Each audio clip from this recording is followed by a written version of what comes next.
Hola, jóvenes, buenos días. Buen día, buen día. Buen día, ¿cómo están?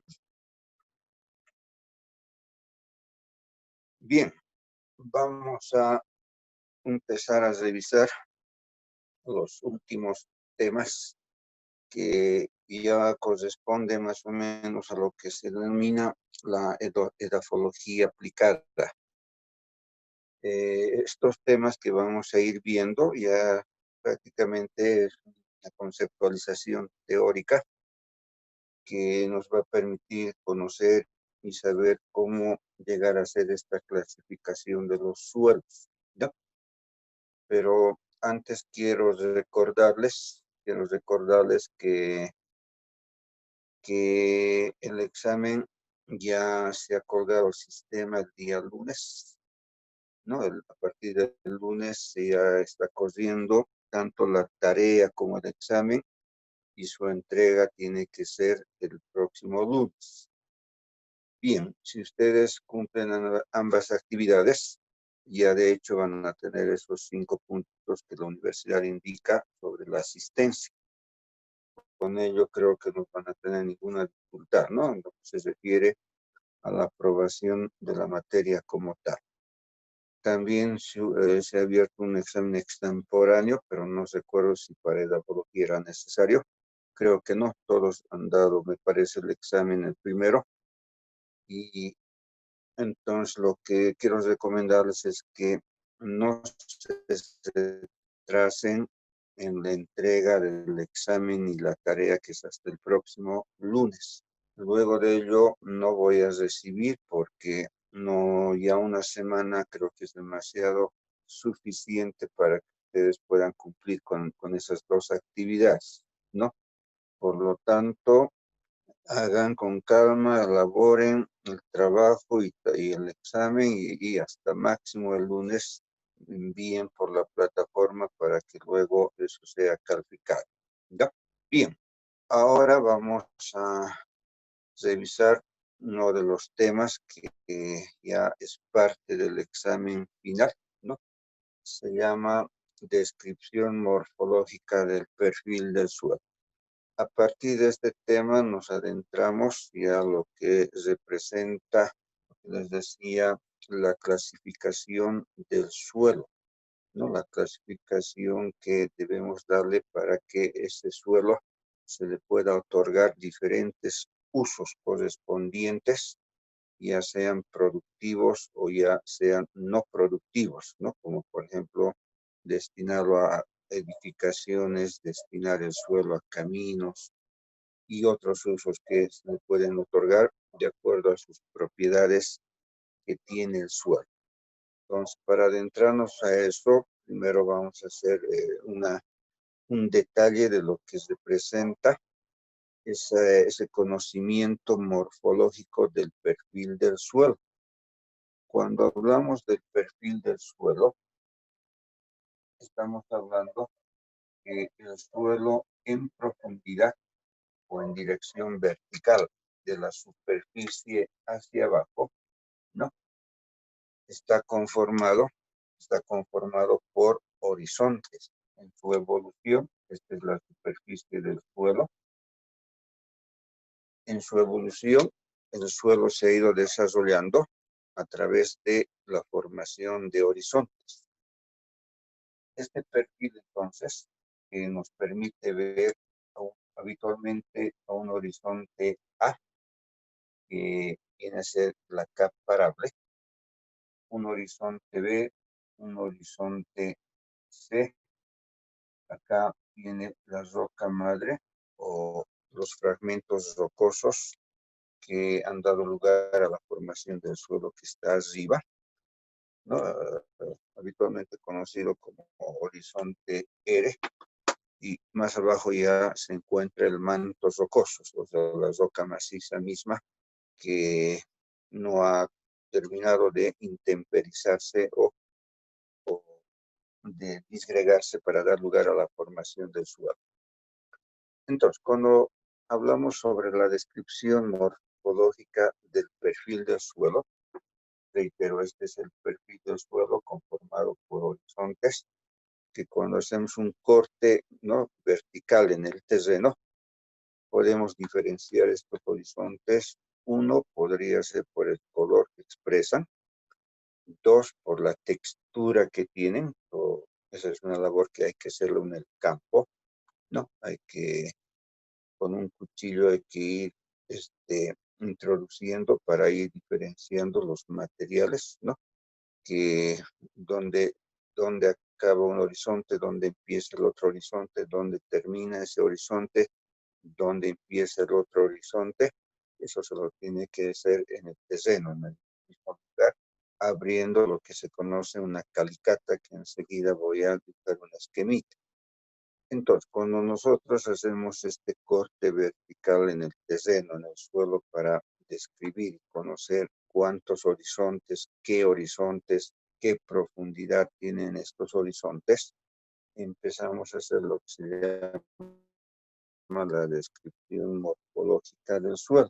Y esta descripción morfológica del suelo en el terreno, en el perfil del suelo, en sus horizontes, sirve para, ¿no? Sirve con, bueno, tiene mucha finalidad, mucha aplicación, porque a través de la toma y la descripción de las características físicas y químicas que tiene el suelo, nosotros vamos a precisamente a conocer la potencialidad que tiene ese suelo. Me explico. Cuando nosotros queremos realizar una actividad productiva en el sector agrícola, producir cultivos en un lugar, tenemos que necesariamente conocer la potencialidad que tiene ese suelo, ese terreno. En base a esta descripción morfológica que se lo hace in situ, en el mismo lugar, en el terreno como tal, nosotros vamos a conocer estas propiedades físicas que presenta el suelo en sus diferentes horizontes. A la vez vamos a tomar muestras de cada horizonte y enviar al laboratorio para que se determine las propiedades químicas. En base a las propiedades físicas, ¿no?, y químicas que tiene el suelo, para darle un uso determinado, una capacidad de uso o manejo, o también podemos definir su potencialidad que tiene desde el punto de vista del riego. para hacer una agricultura bajo riego. Entonces, en base a esas determinaciones de textura, estructura, permeabilidad, ¿no? Infiltración, eh, que tiene el suelo, la profundidad que tiene, capacidad de drenaje o infiltración vertical que tiene el suelo o drenaje por la superficie del suelo.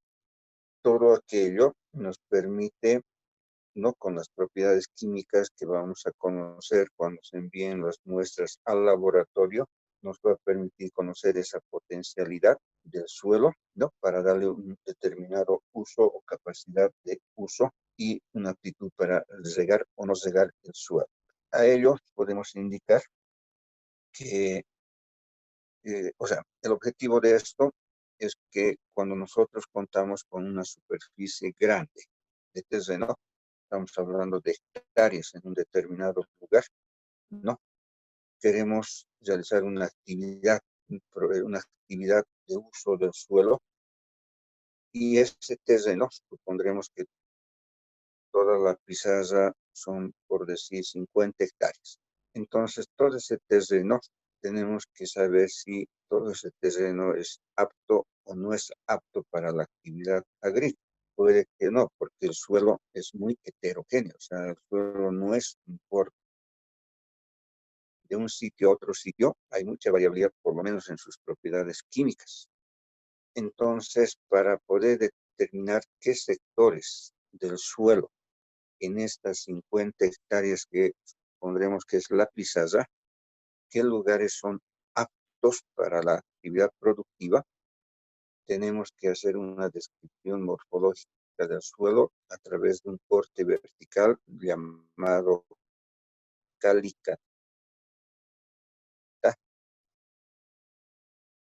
en el cual voy a determinar la presencia de horizontes en el suelo. Voy a hacer, lo hemos visto, pero ya lo hacemos en terreno y a la vez tomamos muestras para confirmar esa descripción en el laboratorio. Tomo muestras para llevar al laboratorio y hacer las propiedades químicas, a pesar de que también existen ya en el campo edafológico maletines, ¿no? Maletines especiales que permiten la realización de las pruebas químicas en el mismo lugar. Pero la precisión, digamos, de estos análisis químicos a través de estos equipos portátiles no es la misma que la que se da o se ofrece en un laboratorio, ¿no? Entonces, dependiendo de la necesidad y conocimiento preciso de estas propiedades, siempre tenemos que apoyarnos en el laboratorio para poder conocer con mayor precisión estas particularidades que el suelo expresa. Entonces, con ese fin, nosotros tenemos que hacer una descripción de las características que tiene este perfil del suelo. Bien, ¿qué significa perfil del suelo?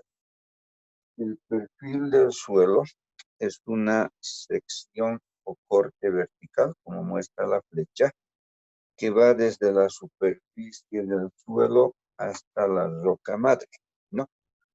Desde el punto de vista agrícola, esta descripción habitualmente se hace hasta máximo 2 metros de profundidad. Desde el punto de vista geológico, esta descripción puede tomar mayor profundidad hasta llegar a la roca madre. O sea, en una descripción agronómica, nosotros llegamos a los 2 metros y puede ser que no haya todavía la roca madre, pero desde el punto de vista geológico se entra en profundidad que podría ser muchos metros más abajo hasta encontrar ese manto rocoso con el fin de conocer desde el punto de vista geológico ese fenómeno de evolución que se ha suscitado desde la roca madre y todo ese proceso de meteorización que hemos hablado, dando lugar a la formación de estos, llamémosle entre comillas, capas, pero no es el término correcto, sino el término correcto son horizontes, cuya forma son expresiones desarrolladas del suelo en forma horizontal. Bien, el horizonte del suelo, el horizonte A, B, C, R, vienen a ser como capas o estratos que vienen a tener una profundidad o espesor variable dependiendo de dónde se haya formado el suelo, ¿no? Si es una zona tropical, una zona de valle, una zona árida como nuestro altiplano, ¿no? A través de todos esos factores activos que hemos hablado que han permitido la evolución del suelo.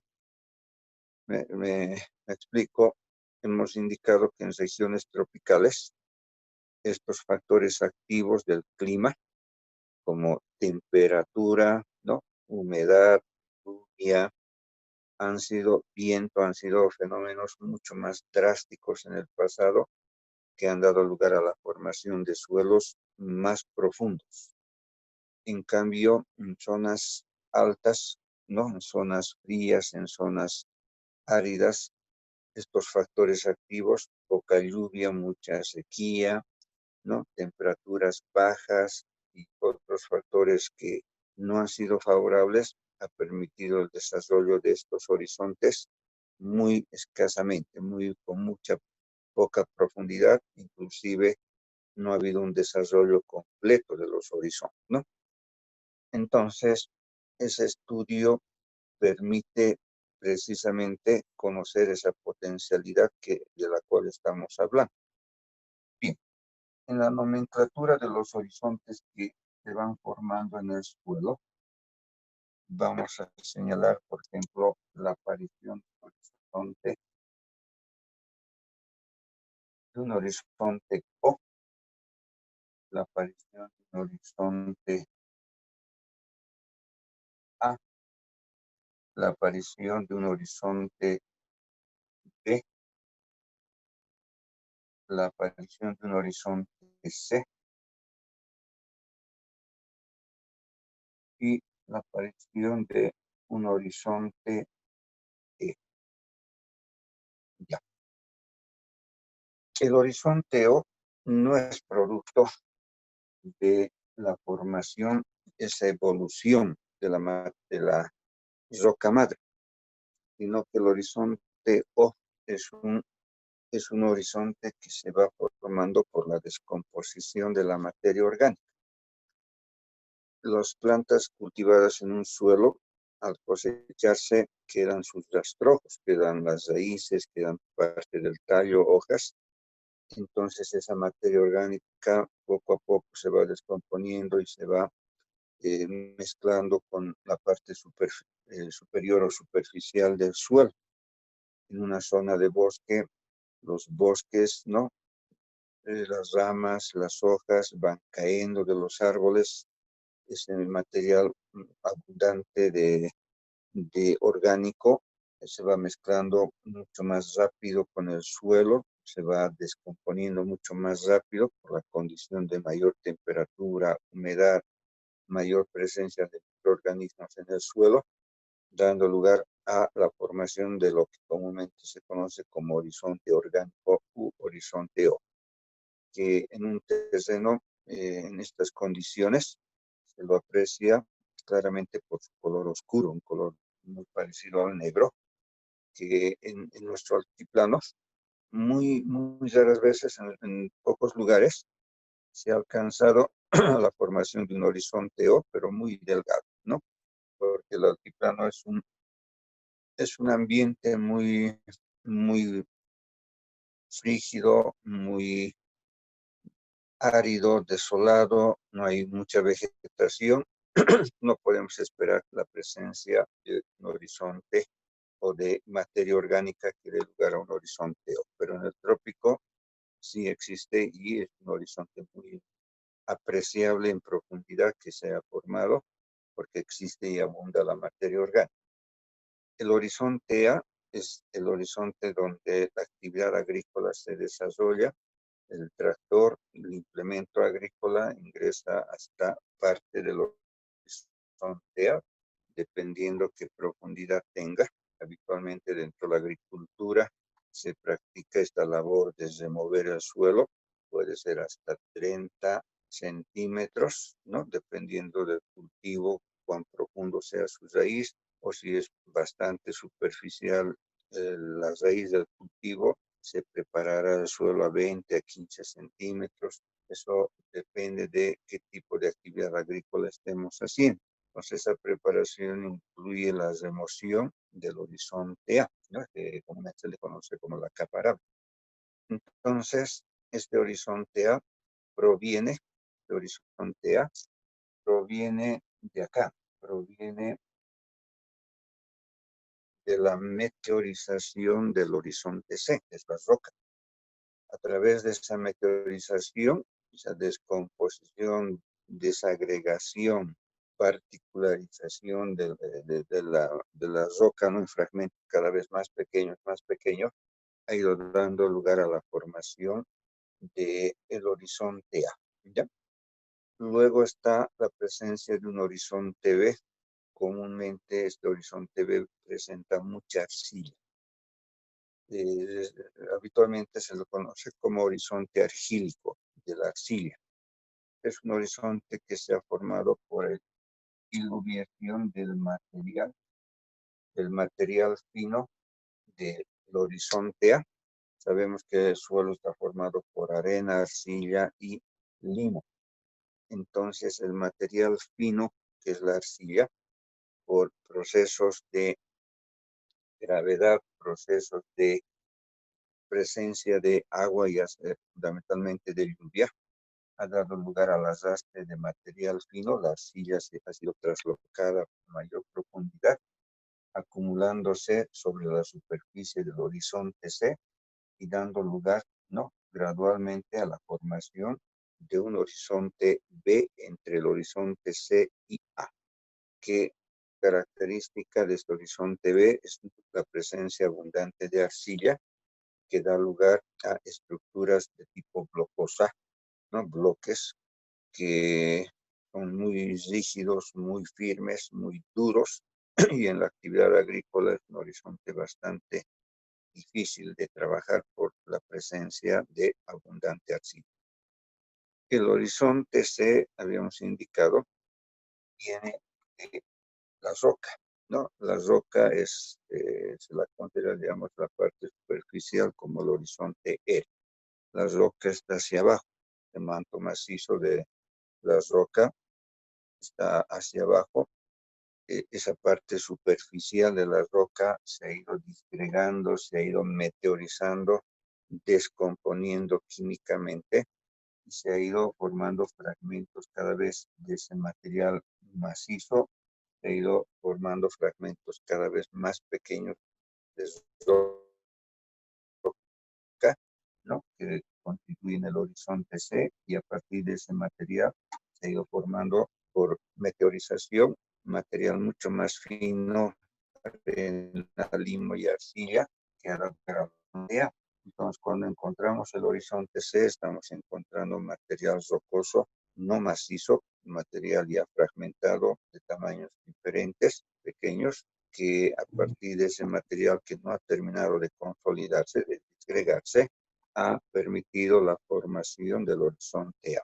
Ya más abajo del horizonte C ya es el manto rocoso, duro, ¿no?, que desde el punto de vista geológico obviamente sirve para el estudio correspondiente de sus propiedades en la evolución de la formación del suelo.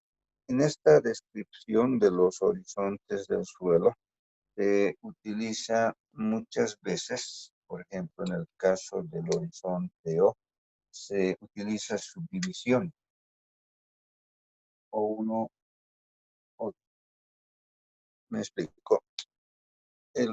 Cuando vemos en el terreno una capa oscura, sabemos que es materia orgánica, pero pensamos que ahí es la materia orgánica que ya está descompuesta, pero si hacemos un estudio más a detalle, ¿no?, enviando muestras al laboratorio, podemos descubrir que la parte que está más en contacto con el horizonte A, o le podemos llamar horizonte O2, estamos utilizando un índice para diferenciar de la materia orgánica que está más a la superficie del suelo.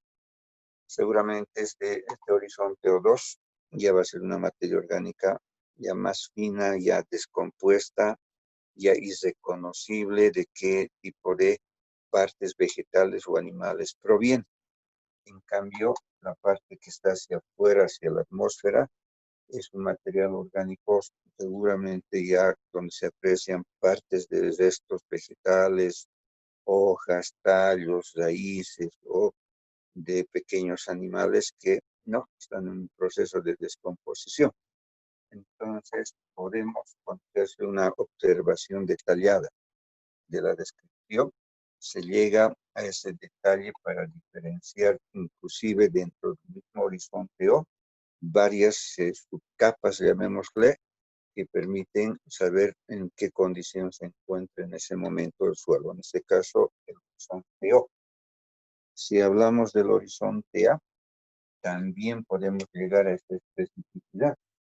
También podemos llegar a esa especificidad de subdividir en partes del horizonte A, de acuerdo a esa condición de disgregación, ¿no? De este material rocoso por la presencia de arcilla, limo y arena. Podemos tener mucha capacidad, mucha experiencia, ¿no? Mucho conocimiento que adquiere el grafólogo para llegar a determinar subdivisiones que cuando estamos en el terreno no se aprecia. Entonces, ya con esa experiencia de estar, se agarra un cuchillo, se va punzando el suelo y claramente se ve, ¿no? O sea, es como agarrar el cuchillo, meto al queso, el queso se va a cortar fácilmente, pero si el queso está duro, ciencia al ingreso del cuchillo. Entonces, estos aspectos se los hace en el terreno por una persona, un edafólogo muy especializado, que va a permitir obtener subdivisiones más precisas del horizonte, ya con fines sobre todo de esa evolución o clasificación propiamente del suelo. También en el horizonte B podemos ir diferenciando un horizonte B1, B2, BT, el famoso horizonte BT, que es la parte arcillosa misma que tiene el horizonte B, ¿no? Arcilla que ya ha estructurado en bloques macizos, duros, difíciles de penetrar, ¿no? Estas condiciones se van identificando, reitero, por esa capacidad y la persona que está haciendo la descripción, ¿no? Eh, en el horizonte, en el horizonte C podemos descubrir, por ejemplo, el horizonte CSA, se llama horizonte calcáreo. Bien, entonces, en la descripción del perfil del suelo, tenemos que seguir una, una guía de la descripción misma del suelo, que en el caso nuestro, de muchos países, seguimos la descripción de lo que es la USDA, ¿no? La USDA es el Departamento de Conservación de Suelos de los Estados Unidos. Entonces, mediante una guía de descripción, nosotros acudimos al terreno y con el uso y ayuda de esta guía vamos a poder hacer la descripción de esos horizontes del suelo.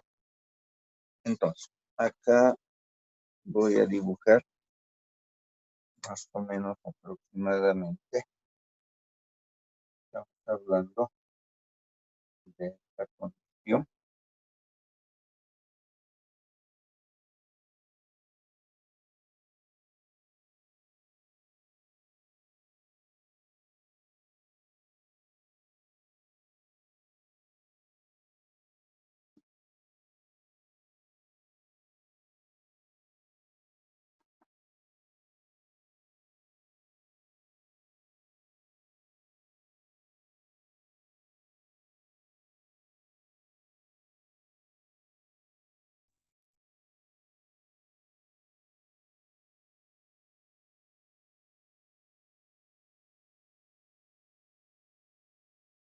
Ya. Estamos hablando más o menos de esta condición. O sea, acudo al terreno y tenemos que aperturar una calicata, se llama calicata. La calicata es un hueco, llamémosle así, que tenemos que hacer en el terreno. Se cava habitualmente 2 metros desde la superficie del suelo hacia abajo en profundidad, 2 metros, ¿no? Eh, de largo cavamos 2 metros también, o 1,5 metros, ¿ya? Más o menos 1,5 metros, 2 metros de profundidad, y de ancho puede ser 1 metro o 1,5 metros. Entonces es un hueco que al momento de cavar el hueco, tengo que ir construyendo graditas para poder entrar hasta los 2 metros, hasta abajo, ¿no? Alcanza los 2 metros acá. Si no hago eso y yo entro, luego, ¿cómo salgo? Entonces, al hacer la calicata de esta forma, que representa este perfil del suelo, habitualmente esto se hace en la mañana. Cavamos el hueco en la mañana, estimando que el sol por la tarde le va a dar a una de estas paredes, ¿no? Digamos que esta pared, el sol le tiene que dar, iluminar esta pared. Entonces las gradas lo hago en este lado. Si fuese al revés, las gradas lo haré acá, de manera que en la tarde, el momento voy a hacer la descripción que va a ser en la tarde, porque es una labor que toma mucho tiempo y no lo hace una sola persona, tiene que haber un conjunto de personas que abran una calicata. La idea es que el sol al momento de la descripción en la tarde ilumine la pared, esta pared, para realizar la descripción de cuántos horizontes tiene. Entonces, en esta pared, ¿no?, que le está dando el sol en la tarde, pues de que ya hemos cavado este hueco de 2 metros de profundidad, unos 5 de largo por unos 5 de ancho, describimos la presencia de qué horizontes están. Hay un horizonte O llamado orgánico, que en realidad no es un horizonte de evolución, sino que medimos su profundidad, ¿no? Tenemos que usar un flexo para medir la profundidad que tiene.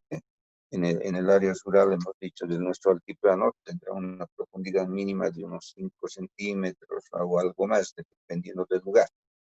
Sobre todo se evidencia en las proximidades del lago Titicaca, ¿no? Por la influencia del agua y la temperatura en esta región del altiplano, pero en otras zonas no existe el horizonte O en el altiplano. Luego definimos la presencia del horizonte A, medimos su profundidad, ¿no? Luego definimos la presencia del horizonte B, medimos profundidad y luego determinamos la presencia hasta esos 2 metros, y es que existe el horizonte C. Todo esto, ¿cómo vamos haciendo? ¿No? Primero, con la ayuda de un cuchillo, ¿no? Con la ayuda de un cuchillo vamos punzando el suelo.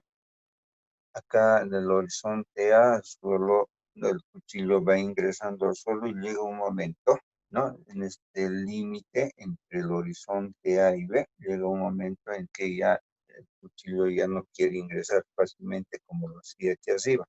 Entonces vamos probando más abajo y vemos que aquí el suelo ya es más duro. Entonces el cuchillo le da ya la puntita, nomás ingresa y no ingresa ya todo el cuchillo. Los vamos diferenciando, vamos haciendo con más calma para determinar hasta dónde llega el horizonte A y dónde empieza el horizonte B. Lo mismo vamos haciendo acá y vamos notando que en esta transición entre el B y el C, ya el cuchillo acá en la parte baja ya no quiere ingresar, es un material rocoso, un material duro. Entonces, una de las técnicas es ayudarnos de un cuchillo para determinar de dónde a dónde el horizonte está presente y de dónde a dónde el otro horizonte empieza a aparecer y dónde empieza el otro horizonte denominado C. No. Otra práctica para hacer esto, agarramos ácido clorhídrico diluido. Esto se prepara en laboratorio y empezamos de aquí abajo. El ácido clorhídrico voy echando, ¿no?, con un chisguete, ¿no?, con una piseta, voy colocando primero desde abajo para luego subir así. El ácido clorhídrico, si el horizonte C tiene presencia de calcio, de carbonato de calcio, ¿no? El carbonato de calcio es típico, ¿no? Nos quedan 5 minutitos hasta donde lleguemos. Vamos a continuar la próxima clase y ya siguiendo también con lo que es el otro tema, ¿ya? El carbonato de calcio, aquí abajo, es típico de la aparición de el material rocoso, o sea, es un elemento, es una sustancia química presente en la roca. Entonces, en el caso del altiplano, por ejemplo, yo al colocar ácido clorhídrico acá, con el chisguete, empieza a producirse una efervescencia blanquecina. Si no se produce eso, entonces no estoy en el horizonte C. Si se produce esa efervescencia, es como agarrar una pastilla de Alka-Seltzer, se lo ponen al agua y empieza a efervecer. Lo mismo, ¿no? Se va manifestando esa efervescencia que me demuestra la presencia de carbonato de calcio y que por lo tanto corresponde al horizonte C. Si hago en el horizonte B, esa efervescencia no se produce tampoco en el horizonte A. Entonces voy más o menos definiendo dónde está presente el horizonte C, ¿no? El color de corte vertical del suelo y empiezo a fijarme detenidamente, observamos que el color no es uniforme, no es un solo color. El color es más claro, ¿no? El color es más claro aquí abajo y hacia arriba se va haciendo más oscuro por la incidencia de la materia orgánica que va mezclándose con el suelo. Entonces, este color habitualmente es un color gris claro, ¿no? Este ya es un color un poquito, algo más oscuro, ¿no? En relación al horizonte C, estoy hablando del B, por la presencia de la arcilla, es un color medio rojizo más o menos. Y aquí el horizonte A presenta colores ya distintos de acuerdo, digamos, a la presencia o no presencia de la materia orgánica. Entonces, esta labor, ¿no? Esta labor de descripción del perfil del suelo, tengo que hacerla en función de una guía de descripción de perfiles o calicatas, y ya está dado técnicamente, ¿no? Está dado por la USDA, que es una entidad de los Estados Unidos, y cuando yo sigo este proceso de la descripción del perfil del suelo, tengo que empezar desde el momento antes de hacer la apertura de la calicata. Llego al terreno, ¿no? En el terreno pondremos nuevamente que el terreno es toda la pizarra, por decir 50 hectáreas. Ahí, de acuerdo al relieve, a la topografía de estas 50 hectáreas, nosotros tenemos que definir donde son lugares planos, donde hay lugares con no inclinación, laderas, donde el relieve del terreno puede tener formas hasta onduladas, ¿no? Entonces, de acuerdo a esa condición de relieve, topografía de estas 50 hectáreas, vamos definiendo en las zonas planas cuántas calicatas convendría hacer. Depende del área que sea la parte plana. En la parte de ladera, decimos cuántas calicatas en función de su superficie. Entonces, cuando yo haga una descripción de este terreno mediante la descripción del perfil del suelo, no va a ser solamente una calicata. En la parte plana puede ser muchas calicatas, todo depende de cuánto sea el área de la parte plana, cuánto más o menos sea el área de zonas de laderas, zonas onduladas, ¿no? O pequeños valles, etcétera, que presente estas 50 hectáreas. pues vamos a tener que trabajar haciendo varias calicatas, no solamente una, varias calicatas como repeticiones para tener datos más representativos. Entonces, siguiendo la guía de descripción de perfiles del suelo del aula, hay que empezar en el terreno definiendo cuántas calicatas vamos a abrir en un suelo plano, por ejemplo. Y empiezo a hacer una descripción antes de abrir la calicata o las calicatas. Empezamos a hacer una descripción de el punto donde estamos parados, ¿no? Empezamos a definir el relieve, empezamos a ver la fisiografía del terreno, la vegetación, qué tipo de vegetación abunda en el terreno, ¿no? El clima, vamos observando y luego tenemos que tener reportes de una estación meteorológica para ir conociendo las condiciones de clima, vegetación. Si no conocemos la vegetación, nos llevamos muestras al laboratorio para su identificación. Entonces, todos esos pasos previos tenemos que ir haciendo antes de empezar a hacer estos cortes verticales llamados calicatas y empezar a hacer esta descripción. Entonces, es una labor que toma muchos días, no es una labor que se hace en un solo día, puede tomar mucho tiempo, dependiendo de cuántas calicatas habrá que aperturar, dependiendo de todo el apoyo humano, ¿no? Para esta